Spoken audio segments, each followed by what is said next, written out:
ಈಗಾಗಲೇ ಸ್ಯಾಂಡಲ್ವುಡ್ ಅಲ್ಲಿ ತಮ್ಮ ಅದ್ಭುತವಾದ ನಟನೆಯ ಮೂಲಕ ಕನ್ನಡ ಹಿರಿತೆರೆಯ ವೀಕ್ಷಕರ ಮನಸ್ಸನ್ನ ಗೆದ್ದಿರುವಂತಹ ನಮ್ಮ ಮ್ಯಾಸಿವ್ ಸ್ಟಾರ್ ರಾಜವರ್ಧನ್ ಅವರು ಈಗ ಗಜರಾಮನಾಗಿ ಬೆಳ್ಳಿ ಪರದೆಯಲ್ಲಿ ಮತ್ತೊಮ್ಮೆ ದರ್ಶನ ಕೊಡೋಕೆ ಬರ್ತಾ ಇದ್ದಾರೆ.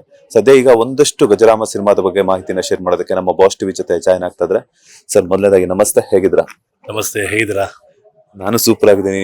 ಅಂಡ್ ಮೊದಲನೇದಾಗಿ ನಿಮ್ಮ ಟ್ರೈಲರ್ ನೋಡಿದ್ರೆ ನನಗಂತೂ ಗೂಸ್ ಬಂಪ್ಸ್ ಬಂತು. ಹೈಟು, ಆ ಪರ್ಸನಾಲಿಟಿ, ಆ ವಾಯ್ಸ್ ಸಕ್ಕತ್ತಾಗಿದೆ. ಏನ್ ಹೇಳಕ್ ಇಷ್ಟಪಡ್ತೀರಾ? ನಿಮ್ ವಾಯ್ಸ್ ತುಂಬಾ ಚೆನ್ನಾಗಿದೆ. ನಿಮ್ ವಾಯ್ಸ್ ಸಖತ್ತಾಗಿದೆ actually. Thank you so much. ನಿಮ್ಮಂತ ಒಂದು ದೊಡ್ಡ ಕಲಾವಿದರ ಕಡೆಯಿಂದ ಆತರ ಒಂದು ಕಾಂಪ್ಲಿಮೆಂಟ್ ತಗೊಳ್ಳೋದೇ ಒಂಥರ ಆಪರ್ಚುನಿಟಿ. ಇಲ್ಲ, ನಿಜವಾಗ್ಲೂ ಚೆನ್ನಾಗಿದೆ. ನೀವು ಮೈಕ್ ತಗೊಂಡಿದ ತಕ್ಷಣ ನಾನು ಅದು ಹೇಳ್ಬೇಕು ಅನ್ನಿಸ್ತು. Thank you.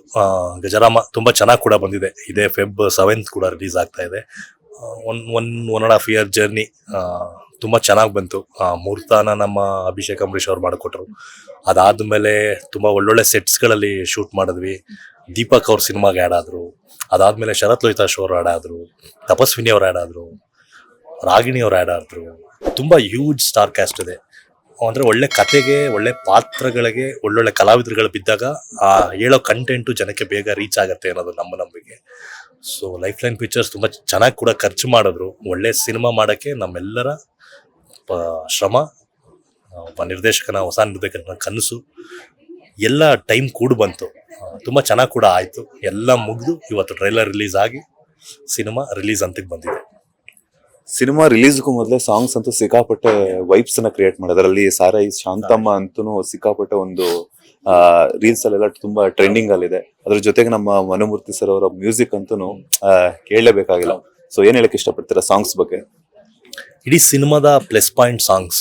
ಅಂದ್ರೆ ನಾವೇನೇ ಆಕ್ಟ್ ಮಾಡಿದ್ರು ನಮ್ಮ ಸೀನ್ಸ್ಗಳನ್ನ ಎಲಿವೇಟ್ ಮಾಡೋದೇ ಮ್ಯೂಸಿಕ್. ಆ ಮ್ಯೂಸಿಕ್ ಇರೋ ಸ್ಟ್ರೆಂತ್ ಅದು. ನಾನು ಆಗ್ಲೇ ಹೇಳಿದಾಗೆ, ನನಗೆ ನಾದಬ್ರಹ್ಮ ಹಂಸಲೇಖ ಅವರು ಫಸ್ಟ್ ಪಿಕ್ಚರ್ಗೆ ಸಾಥ್ ಕೊಡ್ತಾರೆ. 2ನೇ ಸಿನಿಮಾ 3ನೇ ಸಿನಿಮಾಗೆಲ್ಲ ಮನೋಮೂರ್ತಿ ಅವರು ಇದು ಕೊಡ್ತಾರೆ. ಎಂತೆಂಥ ದೊಡ್ಡ ದೊಡ್ಡ ಸಿಂಗರ್ಸು, ಸೋನು ನಿಗಮ್ ಅವ್ರು ಆಡಿದ್ದಾರೆ, ಮಂಗ್ಲಿ ಅವ್ರು ಆಡಿದ್ದಾರೆ, ಕುನಾಲ್ ಅವ್ರು ಆಡಿದ್ದಾರೆ, ಹೇಮಂತ್ ಅವರು, ಜಯಂತ್ ಸರ್ ಲಿರಿಕ್ಸು. ಅಂದ್ರೆ ಆರ್ಟಿಸ್ಟ್ಗಳಿಗೆ ಸಾಂಗ್ಸ್ ತುಂಬಾ ಇಂಪಾರ್ಟೆಂಟು. ಸಿನಿಮಾ ಒಂದು ಟೈಮಲ್ಲಿ ಜನ ಮರೆತರು ಸಾಂಗ್ನ ಸುಮಾರು ವರ್ಷ.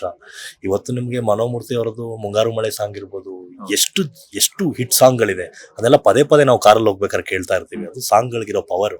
ಸೊ ಆ ಥರದಲ್ಲಿ ನನಗೆ ಮನು ಸರ್ ಎಕ್ಸ್ಟ್ರಾಡಿನರಿ ಒಂದು ಸಾಂಗ್ ಕೊಟ್ಟರು. ಒಳ್ಳೆ ಹೀರೋಯಿನ್ ಕೊಟ್ಟರು. ಹ್ಯೂಜ್ ಇನ್ವೆಸ್ಟ್ಮೆಂಟ್ ಆ ಸಾಂಗ್ಗೆ. ತುಂಬ ಚೆನ್ನಾಗಿ ಕೂಡ ಶೂಟ್ ಮಾಡಿದ್ರು. ಆ ಸಾಂಗ್ ನಮ್ಮ ಇಡೀ ಸಿನಿಮಾದ ಪ್ಲಸ್ ಆಯಿತು. ಆ ಪ್ರಮೋಷನ್ ವೇನೇ ಚೇಂಜ್ ಆಯಿತು. ಹ್ಯೂಜ್ ಆಗಿ ಸ್ಪ್ರೆಡ್ ಆಯಿತು, ವೈರಲ್ ಆಯಿತು. ಬರೀ ನಾವು ಲಿರಿಕಲ್ ವಿಡಿಯೋ ಬಿಟ್ಟಿದ್ದಷ್ಟೇ, ಅದು ಮಿಲಿಯನ್ ಟುಗೆದರ್ ಹೊಡ್ತು. ಇನ್ನೇನು ಆ ಸಾಂಗ್ನ ಬಿಡ್ತೀವಿ, ವಿಡಿಯೋ ಸಾಂಗ್ ಇನ್ನೇನು ಸದ್ಯದಲ್ಲಿ ಬಿಡ್ತೀವಿ. ಸೊ ತುಂಬ ಚೆನ್ನಾಗಿ ಕೂಡ ಆಯಿತು. ಖುಷಿ ಇದೆ.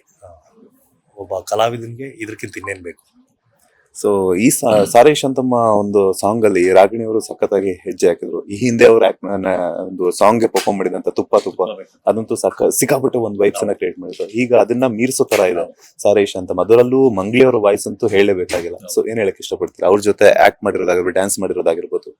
ಸಿನಿಮಾದ ತುಂಬಾ ಇಂಪಾರ್ಟೆಂಟ್ ಟೈಮಲ್ಲಿ ಈ ಸಾಂಗ್ ಬರುತ್ತೆ. ಅಂದ್ರೆ ಫೋರ್ಸ್ಫುಲಿ ತುಂಬಿರೋ ಅಂತ ಸಾಂಗ್ ಅಲ್ಲ ಇದು. ಸಿನಿಮಾದ ಮೇನ್ ಇಂಪಾರ್ಟೆಂಟ್ ಸೀನ್ ಅಲ್ಲಿ ಬರುವಂತ ಸಾಂಗ್ ಇದು.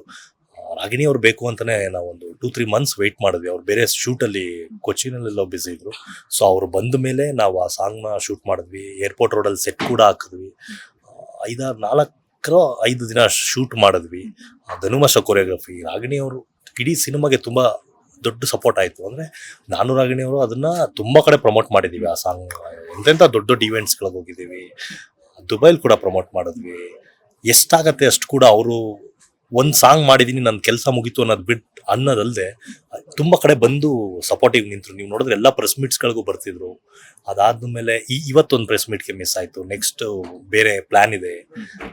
ಸಿನಿಮಾನ ನಮ್ಮ ಒಟ್ಟಿಗೆ ನೋಡ್ತಾ ಇದ್ದಾರೆ. ಒಬ್ರು ಆರ್ಟಿಸ್ಟ್ ಇನ್ನೊಬ್ರು ಆರ್ಟಿಸ್ಟ್ಗೆ ಸಪೋರ್ಟ್ ಮಾಡೋ ರೀತಿ ಅದು. ತುಂಬಾ ಇಂಡಸ್ಟ್ರಿ ಚೆನ್ನಾಗಿದೆ. ತುಂಬಾ ಖುಷಿ ಆಗತ್ತೆ. ಸರ್, ಇತ್ತೀಚೆಗಷ್ಟೇ ನೀವು ಆಗಿರ್ಬೋದು, ರಾಗಿಣಿ ಅವರಾಗಿರ್ಬೋದು, ಸೊ ಶಿವಣ್ಣ ಅವ್ರನ್ನು ಸಹ ಭೇಟಿ ಆಗಿದ್ರಿ. ಸೊ ಶಿವಣ್ಣ ಅವ್ರನ್ನ ಭೇಟಿಯಾಗಿ ಆಶೀರ್ವಾದ ಪಡ್ಕೊಂಡ್ರಿ. ಗಜರಾಮನಿಗೆ ಶಿವಣ್ಣ ಆಶೀರ್ವಾದ ಅಂತಂದ್ರೆ ಒಂಥರ ಗಜಬಲ ಸಿಕ್ಕಂಗೆ. ಏನ್ ಹೇಳಕ್ ಇಷ್ಟಪಡ್ತೀರಾ? ಇಲ್ಲ, ಹೀಗೆ ಜೊತೆಲಿದ್ದಾಗ ಅನ್ನಿಸ್ತು ಶಿವಣ್ಣನ್ ಮೀಟ್ ಮಾಡ್ಬೇಕು ಅಂತ. 2 days ಅಷ್ಟೇ ಆಗಿತ್ತು. ಸೊ ಕಾಲ್ ಮಾಡಿದ್ವಿ, ಬರ್ತಿದೀವಿ ಅಂತ, ಪ್ಲೀಸ್ ಬನ್ನಿ ಅಂದ್ರು. ಸೊ ಹೋದ್ವಿ, ಮೀಟ್ ಮಾಡಿದ್ವಿ. ಅಂದ್ರೆ ನಮ್ಮ ಪ್ರೆಸ್ ಮೀಟ್ ನಾವು ಬರ್ಬೇಕಾಗಿತ್ತು ಅವತ್ತು. ಇಲ್ಲಿ ಪ್ರೆಸ್ ಮೀಟ್ ಕ್ಯಾನ್ಸಲ್ ಆಯ್ತು. ಸೊ ನಾವು ಇಮಿಡಿಯೇಟ್ ಆಗಿ ಊಟ ಮಾಡೋ ಟೈಮಲ್ಲಿ ಶಿವಣ್ಣನ ಮೀಟ್ ಮಾಡಬೇಕು ಅನ್ನಿಸ್ತಿದೆ ಅಂತ ಇಬ್ರು ಮಾತಾಡ್ಕೊಂಡ್ವಿ. ಹೋಗೋಣ ಅಂದ್ವಿ, ಹೋಗಿ ಮೀಟ್ ಮಾಡಿದ್ವಿ. ಶಿವಣ್ಣ ಒಂದು ಹಾಫ್ ಅನ್ ಅವರ್ ತುಂಬ ಚೆನ್ನಾಗಿ ಮಾತಾಡಿದ್ರು. ಶಿವಣ್ಣ ತುಂಬ ಎನರ್ಜೆಟಿಕ್ ಆಗಿ ಹೆಲ್ತಿ ಆಗಿದ್ದಾರೆ. ಒಂಚೂರು ರೆಸ್ಟ್ ಬೇಕು ಅವ್ರಿಗೆ. ಸರ್ಜರಿ ಬಗ್ಗೆ ಹೇಳ್ತಾ ಇದ್ರು. 6 hours ಆಯ್ತಂತೆ, 6 ಸರ್ಜರಿ ಕೂಡ ಆಗಿದೆ ಅವ್ರಿಗೆ. ತುಂಬಾ ಸ್ಟ್ರಾಂಗ್ ಆಗಿದ್ದಾರೆ. ಗೀತಕ್ಕ ತುಂಬಾ ಚೆನ್ನಾಗಿ ನೋಡ್ಕೊಂಡಿದ್ದಾರೆ. ಅವ್ರ ಸ್ಟ್ರೆಂತೆ ಗೀತಕ್ಕ, ಅವ್ರ ಮಗಳು ನಿಧಿ. ಅದನ್ನೇ ಎಕ್ಸ್ಪ್ಲೈನ್ ಮಾಡ್ತಾ ಇದ್ರು ಶಿವಣ್ಣ. ಬಟ್ ಶಿವಣ್ಣ ಮೊದ್ಲಿನ ತರ ಎನರ್ಜಿಯಾಗಿ ಹೇಗಿದ್ದಾರೆ ಹಾಗೆ ಇದ್ದಾರೆ 100%. ಅಂದ್ರೆ ಒಂದ್ ಸ್ವಲ್ಪ ರೆಸ್ಟ್ ಮಾಡ್ಲಿ ಅಲ್ಲ, ರೆಸ್ಟ್ ಮಾಡಿದ್ಮೇಲೆ ಶಿವಣ್ಣ ಬಂದು ನಮ್ನೆಲ್ಲರೂ 100% ರಂಜಿಸ್ತಾರೆ. ಅಂದ್ರೆ ಇವಾಗ ಶಿವಣ್ಣ ಅವ್ರನ್ನಂತೂ ಭೇಟಿ ಆಯ್ತು, ಅದಾದ್ಮೇಲೆ ಆಶೀರ್ವಾದ ತಗೊಂಡಿದ್ದಾಯ್ತು. ಸಿನಿಮಾ ನೋಡೋದಕ್ಕೆ ರೆಸ್ಟ್ ಆದ್ಮೇಲೆ ಬರ್ತಾರಾ? ಇಲ್ಲ ಇಲ್ಲ, ನನ್ಗೆ ಅಷ್ಟು ಸ್ವಾರ್ಥ ಇಲ್ಲ. ನಾನು ಸಿನಿಮಾ ತೋರಿಸ್ಬೇಕು ಅದು ಇದು ಅಂತ. ರೆಸ್ಟ್ ಆಗ್ಲಿ, ಹುಷಾರಾಗ್ಲಿ, ಯಾರೇ ಆಗ್ಲಿ, ದರ್ಶನ್ ಸರ್ ಆಗಿರ್ಬೋದು, ಸುದೀಪ್ ಸರ್ ಆಗಿರ್ಬೋದು, ಯಶ್ ಅವ್ರಾಗಿರ್ಬೋದು, ಶಿವಣ್ಣ ಆಗಿರ್ಬೋದು, ಅವ್ರವ್ರು ಇದ್ರಲ್ಲಿ ಅವ್ರವ್ರು ಬ್ಯುಸಿ ಇರ್ತಾರೆ. ಅವ್ರವ್ರದ ಈಗ ನಮ್ಮ ದರ್ಶನ್ ಸರ್ ತಗೊಂಡ್ರೆ ಹೆಲ್ತ್ ಇಶ್ಯೂ ಇದೆ, ಬೆನ್ನೋವಿದೆ. ನಾನು ಇವತ್ತು ಹೋಗ್ಬಿಟ್ಟು ನನ್ನ ಸಿನಿಮಾಗೋಸ್ಕರ ನಾನು ಅಡ್ವಾಂಟೇಜ್ ತೊಗೊಳಕ್ ಆಗಲ್ಲ ಅವ್ರ ಹತ್ರ. ಸೊ ಅವ್ರು ಹುಷಾರಾಗಬೇಕು. ನಾನು ತೆರೆ ಮೇಲೆ ನೋಡ್ತಿರೋ ಸ್ಟಾರ್ಗಳು ನನಗೆ ಮೊದ್ಲು ಹೇಗಿದ್ರು ಹಾಗೇ ಇರಬೇಕು. ಸೊ ನಮ್ಮ ಸಿನಿಮಾ ಬರುತ್ತೆ ಹೋಗುತ್ತೆ ಅದೆಲ್ಲ ಸೆಕೆಂಡ್ರಿ. ಅವ್ರ ಬ್ಲೆಸ್ಸಿಂಗ್ಸ್ ಎಲ್ಲದಕ್ಕೂ ಇರುತ್ತೆ, ನಮ್ಮ ಮೇಲೂ ಇದ್ದೇ ಇರುತ್ತೆ. ಸೊ ಅಷ್ಟು ಸ್ವಾರ್ಥ ಇಲ್ಲ ನನಗೆ. ಅವರು ಹುಷಾರಾಗಿ ಚೆನ್ನಾಗಾದಾಗ, ನಾನು ಮೊನ್ನೆ ಕೇಳಿದೆ ಗಜರಾಮ ಸೀನ್ ರಿಲೀಸ್ ಬರ್ತಿದೆ ಅಂತ, ಹೀಗೆ ಮಾತಾಡ್ತು. ನಾನು ನೋಡೋಕ್ಕಾಗಿಲ್ಲ, ನಾನು ನೋಡ್ತೀನಿ, ಟ್ರೈಲರ್ ನೋಡ್ತೀನಮ್ಮ ಅದು. ಸೊ ನಾವು ಹೋಗಿರೋದು ಅವ್ರ ಯೋಗಕ್ಷೇಮ ವಿಚಾರಿಸೋಕ್ಕೆ, ನಮ್ಮ ಸಿನಿಮಾ ಪಬ್ಲಿಸಿಟಿಗಲ್ಲ.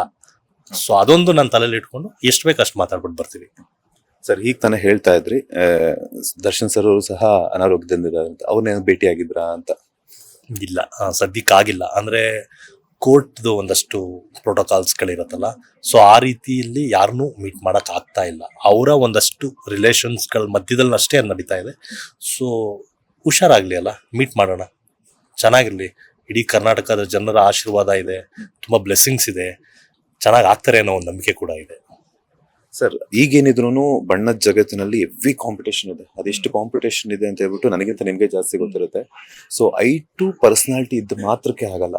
ಸೊ ಇವಾಗ ನೀವು ಗಜರಾಮ ಸಿನಿಮಾದಲ್ಲಿ ಒಂದು ಕುಸ್ತಿಪಟ್ಟು ಒಂದು ಕ್ಯಾರೆಕ್ಟರ್ನ ಮಾಡ್ತಿರ್ಬೇಕಾದ್ರೆ ಅದ್ರ ಹಿನ್ನೆಲೆಯಲ್ಲಿ ನೀವು ಒಂದಷ್ಟು ವಿಚಾರಗಳನ್ನ ತಿಳ್ಕೊಬೇಕು. ಆ ಕುಸ್ತಿಪಟ್ಟು ಬೇಕಾಗಿರುವಂತಹ ಕರಗತಗಳನ್ನ, ಕಸರತ್ತುಗಳನ್ನ ಕಲಿಬೇಕು. ಯಾವ ರೀತಿ ಪ್ರಾಕ್ಟೀಸ್ ಮಾಡಿದ್ರಿ? ನಿಮ್ಮ ಪಾತ್ರಕ್ಕೆ ನೀವು ಯಾವ ರೀತಿ ತಯಾರಿಯನ್ನ ನಡೆಸಿದ್ರಿ ಅಂತ? ಅಂದ್ರೆ ಇದು ನಾನು ಆಗ್ಲೇ ಹೇಳ್ದಾಗೆ ಬೇರೆ ಸಿನಿಮಾ ಶೂಟ್ ನಡೀತಿರ್ಬೇಕಾರಂತೆ ಬಂದಂತ ಕತೆ. ಆ ಸಿನಿಮಾನ ಮುಗಿಸಿ ಫಿಸಿಕಲಿ ನಾನು ತುಂಬಾ ಚೇಂಜಸ್ ಆಗ್ಬೇಕು. ಅಂದ್ರೆ ಜಿಮ್ ಬಾಡಿ ತರ ಇರಬಾರ್ದು, 6 ಪ್ಯಾಕ್ ಇರಬಾರ್ದು. ಅಂದ್ರೆ ತೋಳು ತೊಡೆ ಎಲ್ಲ ಸ್ಟ್ರಾಂಗ್ ಇರಬೇಕು. ಒಬ್ಬ ಕುಸ್ತಿ ತೊಡೆ ತಟ್ಟೆ ಅಲ್ವಾ ಆಕಾಡಕ್ಕೆ ಇಳಿಯೋದು, ಆ ಲೆವೆಲ್ ಸ್ಟ್ರಾಂಗ್ ಇರಬೇಕು. ಲೆಗ್ ಎಕ್ಸಸೈಸ್ಗಳು ಜಾಸ್ತಿ ಮಾಡಬೇಕಾಗುತ್ತೆ. ಶೋಲ್ಡರ್ ಹ್ಯೂಜ್ ಆಗಿರ್ಬೇಕು, ಬ್ರಾಡ್ ಆಗಿರ್ಬೇಕು, ಬ್ರಾಡ್ ಚೆಸ್ಟ್ ಇರಬೇಕು. ಅಂದ್ರೆ ನಿಮಗೆ ತುಂಬಾ ನೀವು ಶಾರ್ಟ್ಸ್ ಎಲ್ಲ ಇರಬೇಕಾಗತ್ತೆ ಇಡೀ ಸಿನಿಮಾ. ಪ್ಲಸ್ ಆ ಕುಸ್ತಿ ಮಣ್ಣಿದೆಯಲ್ಲ, ಆ ಮಣ್ಣಿಗೆ ತನ್ನದೇ ಆದಂಥ ಬೆಲೆ ಇದೆ. ಅಲ್ಲಿ ಸ್ಲಿಪ್ಪರ್ ಹಾಕೊಂಡು ಹೋಗೋಕ್ಕಾಗಲ್ಲ, ನಾನ್ ವೆಜ್ ತಿಂದು ಹೋಗೋಕ್ಕಾಗಲ್ಲ. ನಾವು ಪ್ರತಿ ಸಾರಿ ಆ ಶೂಟ್ ಮಾಡಬೇಕಾದ್ರೆ ನಾನ್ ವೆಜ್ ತಿನ್ನೋ ಥರ ಇರಲಿಲ್ಲ. ಅಂದರೆ ಅವರು ಪೂಜೆ ಮಾಡ್ತಾರೆ ಅದಕ್ಕೆ. ಸೊ ನಾವು ಅಷ್ಟೇ ರೆಸ್ಪೆಕ್ಟ್ ಕೊಡಬೇಕಾಗತ್ತೆ. ನಮಗೆ ಬಿಸಿಲೋ ಸುಡತ್ತೋ ಅದೆಲ್ಲ ಸೆಕೆಂಡ್ರಿ. ನಾವು ಆ ಮಣ್ಣಿಗೆ ಎಷ್ಟು ರೆಸ್ಪೆಕ್ಟ್ ಕೊಡ್ಬೇಕು ಅದನ್ನ ಕೊಡಲೇಬೇಕು.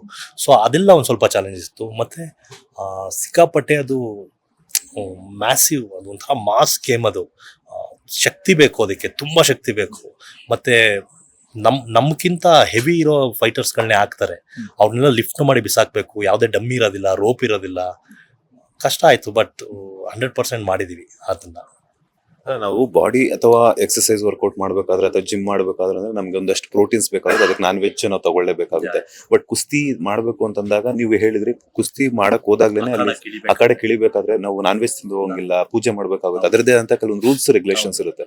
ಸೊ ಆ ಟೈಮಲ್ಲಿ ನೀವು ಪ್ರೋಟೀನ್ಸ್ ತಗೋಬೇಕು ಅಂದ್ರೆ, ಯಾಕಂದ್ರೆ ನೀವು ಸ್ಟ್ರಾಂಗ್ ಆಗಿ ಮಾಡ್ಬೇಕು ಅಂತಂದ್ರೆ ನಿಮ್ ಪ್ರೋಟೀನ್ಸ್ ಬೇಕೇ ಬೇಕಾಗುತ್ತೆ. ಸೊ ಯಾವ ರೀತಿ ಎಲ್ಲ ನಿಮ್ ಡಯಟ್ ಪ್ಲಾನ್ ಇತ್ತು ಅಂತ? ಅಂದ್ರೆ ಅಖಾಡಕ್ಕೆ ಇಳಿಯೋವರೆಗೂ ನಮ್ದು ಮಾಮೂಲಿ ರೆಗ್ಯುಲರ್ ಚಿಕನ್, ಎಗ್ಗು, ಫಿಶು, ಬೇರೆ ಬೇರೆ ಪ್ರೋಟೀನ್ಸ್, ಕಾಪ್ಸ್ ಏನೇನ್ ಬೇಕು ಅದೆಲ್ಲ ತಿಂತಿದ್ವಿ. ಸೊ ಶೂಟ್ ದಿನ ಮಾತ್ರ ನಾವು ವೆಜ್ ಅಲ್ಲೇ ಮೇಂಟೈನ್ ಮಾಡ್ಬಿಡ್ತಿದ್ವಿ. ಅಂದ್ರೆ ಅವ್ರೊಂದು ಟ್ರೆಡಿಷನಲ್ ಪಾಲ್ಸ್ ಇರ್ತಾರಲ್ಲ, ನಾವು ಹೋಗಿ ಅದನ್ನ ಭಂಗ ಮಾಡಬಾರ್ದು. ಅಂದ್ರೆ ನಾವೊಂದು ಶೂಟಲ್ಲಿ ಒಂದು ಊರಲ್ಲಿ ಶೂಟ್ ಮಾಡಿದ್ವಿ. ಆ ಶೂಟಲ್ಲಿ ನಾನ್ ವೆಜ್ ತಂದಿಲ್ವಂತೆ. ರಾಜ್ಕುಮಾರ್ ಸರ್ ಸಿನಿಮಾ ಇಂದನು ಅವ್ರಿಗೆ ನಾನ್ ವೆಜ್ ಎಂಟ್ರಿ ಇಲ್ವಂತೆ, ಎಷ್ಟೇ ಜನ ಶೂಟಿಂಗ್ ಮಾಡಿದ್ರು. ನಾವು ಹೋದಾಗ ನಾನು ತಿನ್ನಕ್ಕಾಗಲ್ಲ ಅಲ್ಲಿ. ಸೊ ನಾವು ಅದನ್ನ ಪಾಲನೆ ಮಾಡಬೇಕಾಗತ್ತೆ. ಸೊ ಅದನ್ನೆಲ್ಲ ಲಿಮಿಟೇಷನ್ಸ್ ಇರುತ್ತೆ ನಮ್ಗೆ. ಸರ್, ನಾನು ನಿಮ್ಮನ್ನ ಅಬ್ಸರ್ವ್ ಮಾಡ್ಬೇಕಾದ್ರೆ ಈ ಕಿವಿಯಲ್ಲಿ ಒಂದು ಇದು ಇಟ್ಕೊಂಡಿದ್ರ ಅಂಡ್ ಇಲ್ಲಿ ಚುಚ್ಚಿಸ್ಕೊಳ್ಳೋದಕ್ಕೆ ಏನ್ ರೀಸನ್? ಬಿಕಾಸ್ ಯಾಕಂತಂದ್ರೆ ಒಬ್ಬೊಬ್ರಿಗೆ ಒಂದು ಪ್ಯಾಷನ್ ಇರುತ್ತೆ. ಅದೇನ್ ಪ್ಯಾಷನ್ ಅಥವಾ ಏನಾದ್ರು ಸೀಕ್ರೆಟ್ ಏನಾದ್ರು ಇದೆಯಾ ಅಂತ? ಇದು ನಾನು ಒಂದು 15 to 18 years ಬ್ಯಾಕ್ ಇದನ್ನ ಮಾಡಿಸಿದ್ದು. ನಾನು ಚಿತ್ರಕಲಾ ಪರಿಷತ್ ಸ್ಟೂಡೆಂಟ್ಸು ಮಾಸ್ಟರ್ಸ್ ಮಾಡಿದೆ CKP ಲಿ. ನನಗೆ ಒಂದು ಥಾಟ್ ಏನ್ ಬಂತು ಅಂದ್ರೆ ಅವತ್ತಿಗೆ ನಾನು ಕೆಂಪೇಗೌಡರದು ಫೋಟೋಸ್ ನೋಡ್ತಾ ಇದ್ದೆ. ಅವತ್ತಿಗೆ ಕಾಲೇಜಲ್ಲಿ ಇದ್ದಾಗ ಕೆಂಪೇಗೌಡರು ಕಿವಿಲಿ ಈ ತರದ್ ಒಂದು ರಿಂಗ್ ಇತ್ತು, ತುಂಬಾ ಚೆನ್ನಾಗಿದೆ ಅನ್ನಿಸ್ತು ನನಗೆ. ಇಮಿಡಿಯೇಟ್ ಆಗಿ ಹೋಗಿ ಚುಚ್ಚಿಸ್ಕೊಂಡ್ ಬಂದೆ. ಅದಾದ್ಮೇಲೆ ಅವ್ರ ಕೈಯಲ್ಲಿ ಇಲ್ಲೊಂದು ರಿಂಗ್ ಹಾಕಿದ್ರು, ಇಷ್ಟು ದೊಡ್ಡದು, ಆ ತರದೊಂದು ರಿಂಗ್ ಮಾಡಿಸ್ದೆ. ಅದು ಈಗ ಆಗ್ತಿಲ್ಲ, ಸದ್ಯಕ್ಕೆ ಇದೊಂದು ಆಗ್ತಿದ್ದೀನಿ, ಅದಿನ್ನೂ ಇಟ್ಟಿದ್ದೀನಿ ಕೂಡ. ಇದನ್ನ ನಾನು 18 years ಇಂದ ಯೂಸ್ ಮಾಡ್ತಿದ್ದೀನಿ. ಅಲ್ಲ, ಏನಕ್ಕೆ ಅನ್ನಿಸ್ತು? ಬಿಕಾಸ್ ಯಾಕಂದ್ರೆ ಕೆಂಪೇಗೌಡರ ಅವರ ಒಂದು ಸ್ಟೈಲ್ ನ ನಾವು ಫಾಲೋ ಮಾಡಬೇಕು ಅಂತ ನಿಮ್ಗೆ ಏನಕ್ಕೆ ಅನಿಸ್ತು? ಆ ಥಾಟ್ ಪ್ರೋಸೆಸ್ ಏನಕ್ಕೆ ಬಂತು ಅಂತ ಗೊತ್ತಿಲ್ಲ. 18 years ಬ್ಯಾಕ್ ಅಂತ ನಾನು ಹೇಳಿದ್ನಲ್ಲ, ಕಾಲೇಜಲ್ಲಿ ಇದ್ದಾಗ ಅಂದ್ರೆ ಎಲ್ಲರೂ ಕಿವಿ ಇಲ್ಲಿಗೆ ಹಾಕ್ತಾರೆ ಅಲ್ಲ, ಇದು ನನಗೇನೋ ಅನ್ನಿಸ್ತು. ಆ ಫೋಟೋ ನೋಡಿದ ತಕ್ಷಣ ಏನೋ ಬೇರೆ ತರ ಇದೆಯಲ್ಲ, ಚೆನ್ನಾಗಿದೆಯಲ್ಲ ಅನ್ನಿಸ್ತು. ನಮ್ಮ ಇದಲ್ವಾ ಕೆಂಪೇಗೌಡರೆಲ್ಲ, ನಮ್ಮ ಹೆಮ್ಮೆ ಅಲ್ವಾ, ಸೊ ಮಾಡೋಣ ಅಂತ. ಆಕ್ಚುಲಿ ಇಲ್ಲೆಲ್ಲ ಚುಚ್ಚೋದು ತುಂಬಾ ಪೇನ್ಫುಲ್. ಆ ಹುಡುಗಿರೆಲ್ಲ ಹೇಗೆ ಚುಚ್ಚಿಸ್ಕೋತಾರೋ ನನಗಂತ ಗೊತ್ತಿಲ್ಲ. ನಂಗೊಂದು 6 months ಸ್ವೆಲ್ಲಿಂಗ್ ಆಗ್ಬಿಟ್ಟಿತ್ತು. ಬಟ್ ಈಗ ಓಕೆ, ಅದು ಹಾಗೆ ಕಂಟಿನ್ಯೂ ಮಾಡ್ಕೊಂಡ್ ಬಂದಿನಿ. ಪಾತ್ರಕ್ಕೋಸ್ಕರ ಬೇಡ ಅಂದ್ರೆ ಮಾತ್ರ ತೆಗಿತೀನಿ, ರೆಗ್ಯುಲರ್ ಆಗಿ ಹಾಗೆ ಇರುತ್ತೆ. So next month February 7th ಅಂತೂ ಇಡೀ ಕರ್ನಾಟಕದ ಒಂದು ಬೆಳ್ಳಿ ಪರದೆಯಲ್ಲಿ ದರ್ಶನ ಕೊಡ್ತಿದ್ದೀರಾ ಗಜರಾಮನಾಗಿ. ಕನ್ನಡ ಸಿನಿಮಾ ಪ್ರೇಕ್ಷಕರಿಗೆ ಏನ್ ಹೇಳಕ್ ಇಷ್ಟಪಡ್ತೀರಾ? ಗಜರಾಮ, ನೀವು ಕೊಡೋ ₹100 ಎಲ್ಲೂ ಮೋಸ ಮಾಡೋದಿಲ್ಲ. 2 hours ನೀಟ್ ಎಂಟರ್ಟೈನ್ ಮಾಡಿದ್ವಿ. ತುಂಬಾ ದೊಡ್ಡ ಹ್ಯೂಜ್ ಸ್ಟಾರ್ ಕ್ಯಾಸ್ಟ್ ಇದೆ, ತುಂಬಾ ಚೆನ್ನಾಗಿ ಕೂಡ ಮಾಡಿದೀವಿ. ನನ್ನ ಶ್ರಮ, ನನ್ನ ಹೊಸ ನಿರ್ದೇಶಕರ ಶ್ರಮ, ನಿರ್ಮಾಪಕರ ಕನಸು, ದುಡ್ಡು ಎಲ್ಲನೂ ಸೇರಿ ಆ 2 hours ಜನಕ್ಕೆ ಏನ್ ಎಂಟರ್ಟೈನ್ ಮಾಡಬೇಕು ಅದನ್ನ ತುಂಬಾ ಅಚ್ಚುಕಟ್ಟಾಗಿ ಮಾಡಿದೀವಿ. ಜನ ₹100 ಕೊಡೋಕೆ ಎಲ್ಲೂ ಮೋಸ ಆಗಲ್ಲ. ಜನ ಕೊಡೋ ₹100 ನಾವು ಇನ್ನೂ ಒಂದಷ್ಟು ಸಿನಿಮಾಗಳು ಮಾಡ್ತೀವಿ. ಪ್ರೊಡ್ಯೂಸರ್ಸ್ ಮಾಡ್ತಾರೆ, ಡೈರೆಕ್ಟರ್ಗಳು ಬರ್ತಾರೆ. ಅಂದ್ರೆ ಇವತ್ತು ಹೊಸ ಕಲಾವಿದರು, ಹೊಸ ನಿರ್ದೇಶಕರು ತುಂಬಾ ಕೊರತೆ ಇದೆ, ಬರಬೇಕು. ಎಲ್ಲರಿಗೂ ಜಾಗ ಇದೆ ಇಲ್ಲಿ ಅಲ್ಲ, ಚೆನ್ನಾಗಿ ಆಗ್ಬೇಕು ಅಷ್ಟೇ. ಸರ್, ನಿಮ್ಮ ಹೆಸರಲ್ಲೇ ಒಂದು ವಿಭಿನ್ನತೆ ಇದೆ ಸರ್. ಇಬ್ಬರ ಒಂದು ಸ್ಯಾಂಡಲ್ವುಡ್ ಸ್ಟಾರ್ ನಟರ ಒಂದು ಹೆಸರು ಸೇರಿದ್ರೆ ರಾಜವರ್ಧನ್ ಅಂತ ಹೇಳ್ಬಿಟ್ಟು. ಒಂದು ರಾಜ್ ಅಂತಂದ್ರೆ ರಾಜ್ಕುಮಾರ್ ಅವ್ರು ಬರ್ತಾರೆ, ಸೊ ವರ್ಧನ್ ಅಂತಂದ್ರೆ ವಿಷ್ಣುವರ್ಧನ್ ಅವ್ರು ಬರ್ತಾರೆ. ಸೊ ಏನ್ ಈ ಸೀಕ್ರೆಟ್? ಯಾರು ಒಂದು ಚಾಯ್ಸ್ ಇದೆ ನಿಮ್ಮ ಹೆಸರನ್ನ ಅಂತ ಒಂದು ರಿವೀಲ್ ಮಾಡ್ಬೋದಾ ಅಂತ? ಅಂದ್ರೆ ಈ ಸಿನಿಮಾಗ್ ಬಂದ ಮೇಲೆ ಇದೆಲ್ಲ ಈ ತರ ಇದೆಯಾ ಅಂತ ನಮಗ್ ಗೊತ್ತಾಗಿದ್ದು. ಅದಕ್ಕಿಂತ ಮುಂಚೆ ತುಂಬಾ ಕ್ಯಾಶುವಲ್ ಆಗಿ ಇತ್ತು, ಗೊತ್ತಾಗ್ತಿರ್ಲಿಲ್ಲ. ಸಿನಿಮಾಗ್ ಬಂದು ಮೀಡಿಯಾ ಫ್ರೆಂಡ್ಸ್ ಗಳು ಹೇಳಿ 1-2 ಆರ್ಟಿಕಲ್ ಬಂದಾಗ್ಲೇ ಅದು ಹೌದಲ್ವಾ ಅನ್ಸಿತ್ತು ನಮಗೂ. ಮೇ ಬಿ ವಿಷ್ಣು ಸರ್ ಜೊತೆ ಸಿಕ್ಕಾಪಡೆ ಸಿನಿಮಾ ಮಾಡಿದ್ದಾರೆ, ರಾಜ್ಕುಮಾರ್ ಸರ್ ಜೊತೆ ತುಂಬಾ ಸಿನಿಮಾ ಮಾಡಿದಾರೆ ತಂದೆ. ಅವ್ರ ಮೇ ಬಿ ಅವ್ರ ಮೇಲಿರೋ ಅಭಿಮಾನ ಪ್ಲಸ್ ನನ್ನ ಹೆಸರಿಗೆ ಆರ್ ಅಂತ ಬರ್ತಿತ್ತು. ನಾನು March 24th ಬಾರ್ನು, ಅವತ್ತಿಗೆ ಆರ್ ಅನ್ನೋ ಅಕ್ಷರದಿಂದ ಹೆಸರು ಬೇಕಾಗಿತ್ತು ಅಂದ್ಬಿಟ್ಟು ರ್ಯಾಂಡಮ್ ಆಗಿ ಇಟ್ಟಿರೋ ಹೆಸರು. ಅದು ಯಾವುದೇ ಪ್ರೀ ಪ್ಲಾನ್ ಇಲ್ಲ. ಬಟ್ ಸಿನಿಮಾಗ್ ಬಂದ್ಮೇಲೆ ನೋಟಿಸ್ ಆಗಕ್ ಸ್ಟಾರ್ಟ್ ಆಯ್ತು. ಕೆಲವೊಂದ್ ಕಡೆ ಹೆಸರಿಗೆ ತಕ್ಕಂತೆ ನೀವು ಅಣ್ಣವ್ರ ಜೊತೆ ಮತ್ತೆ ನಮ್ಮ ವಿಷ್ಣುದಾತ್ ಅವ್ರ ಜೊತೆ ಆಕ್ಟ್ ಮಾಡುವಂತ ಒಂದು ಚಾನ್ಸ್ ಸಿಕ್ಕಿದ್ರೆ ತುಂಬಾ ಚೆನ್ನಾಗಿರ್ತಿತ್ತು ಅಂತ ಅನ್ಸುತ್ತಲ್ಲ? ಚೆನ್ನಾಗಿರ್ತಿತ್ತು, ಬಟ್ ನಾವು ಆ ಟೈಮಲ್ಲಿ ಆಕ್ಟಿಂಗ್ ಅನ್ಕೊಂಡೇ ಇರಲಿಲ್ಲ. ಬಟ್ ನಮಗ್ ಖುಷಿ ಏನು ಅಂದ್ರೆ, ಗೊತ್ತೇ ಇಲ್ದಿರೋ ಏಜಲ್ಲಿ ಅವ್ರ ಜೊತೆಲ್ಲ ಆಟ ಆಡಿದೀವಿ. ಅಣ್ಣವ್ರ ಮನೇಲೆಲ್ಲ ಆಟ ಆಡಿದೀವಿ, ಊಟ ಮಾಡಿದೀವಿ, ಗೊತ್ತೇ ಇಲ್ಲ ನಮ್ಗೆ. ಕಲಾವಿದ್ರ ಮಕ್ಕಳು ಅಂದ್ರೆ ಅದೊಂದು ಅಡ್ವಾಂಟೇಜ್ ಇರುತ್ತೆ. ವಿಷ್ಣು ಸರ್ ಮನೆಗೆ ಹೋಗ್ತಿದ್ವಿ, ಜೊತೆಲಿ ಇರ್ತಿದ್ವಿ. ಈಗ ಅನ್ಸತ್ತೆ ಅದೆಲ್ಲ ಆಗೋಯ್ತಲ್ಲ ಅಂತ. ಈಗಿದ್ದಿದ್ರೆ ಎಷ್ಟು ಚೆನ್ನಾಗಿರ್ತಿತ್ತು, ಸಿನಿಮಾದಲ್ಲಿ ಒಂದ್ ಸ್ಮಾಲ್ ಶೇರ್ ಆದ್ರೂ ಮಾಡಿದ್ರೆ ಚೆನ್ನಾಗಿರ್ತಿತ್ತು ಅಂತ ಈಗ ಅನ್ಸುತ್ತೆ. ಬಟ್ ಬ್ಲೆಸ್ಡ್ ಅನ್ಸತ್ತೆ, ಸಣ್ಣ ವಯಸ್ಸಲ್ಲೇ ಅದೆಲ್ಲ ನೋಡಿದೀವಿ. Thank you so much sir. ಇಷ್ಟೊತ್ತು ನಮ್ಮ ಬಾಸ್ ಟಿವಿ ಜೊತೆ ಒಂದಷ್ಟು ಮಾಹಿತಿನ ಶೇರ್ ಮಾಡೋದಕ್ಕೆ. ಕುಸ್ತಿ ಪಟ್ಟು ಒಂದು ಬೆಳ್ಳಿ ಪರದೆಯಲ್ಲಿ ಅದೇ ರೀತಿ ಒಂದು ಭರ್ಜರಿಯಾಗಿ ಮೂಡಿ ಬಂದು, ಸೊ ಕನ್ನಡ ಆಡಿಯನ್ಸ್ ಮನಸ್ಸನ್ನ ಗೆದ್ದು, ಸೊ ಗಲ್ಲಾಪೆಟ್ಟಿಗೆಯಲ್ಲಿ ಜಾಸ್ತಿ ಸೌಂಡ್ ಮಾಡ್ಲಿ, ಒಳ್ಳೇದಾಗ್ಲಿ, ನಿಮ್ಗೂ ಒಳ್ಳೆ ನೇಮ್ ಅಂಡ್ ಫೇಮ್ ಬರ್ಲಿ. All the best. Thank you. ಇದಿಷ್ಟು ಗಜರಾಮ ಸಿನಿಮಾದ ಒಂದು ಮ್ಯಾಸಿವ್ ಸ್ಟಾರ್, ನಮ್ಮ ನಿಮ್ಮೆಲ್ಲರ ಪ್ರೀತಿಯ ರಾಜವರ್ಧನ್ ಅವರ ಮಾತು. ಕ್ಯಾಮರಾ ಪರ್ಸನ್ ರವಿಚಂದ್ರ ಜೊತೆ Manjunath Srinivas, boss TV Kannada, Bengaluru. Latest ಹಾಗೂ ಇಂಟ್ರೆಸ್ಟಿಂಗ್ ಸುದ್ದಿಗಳಿಗಾಗಿ ಬಾಸ್ ಟಿವಿ ಕನ್ನಡ ಚಾನೆಲ್ನ ಸಬ್ಸ್ಕ್ರೈಬ್ ಮಾಡಿ, ಹಾಗೆಯೇ ಬೆಲ್ ಐಕಾನ್ ಪ್ರೆಸ್ ಮಾಡಿ. ಇದರ ಜೊತೆಗೆ ಫೇಸ್ಬುಕ್, ಇನ್ಸ್ಟಾಗ್ರಾಮ್, ಎಕ್ಸ್ ನಲ್ಲೂ ಮಿಸ್ ಮಾಡದೆ ಫಾಲೋ ಮಾಡಿ.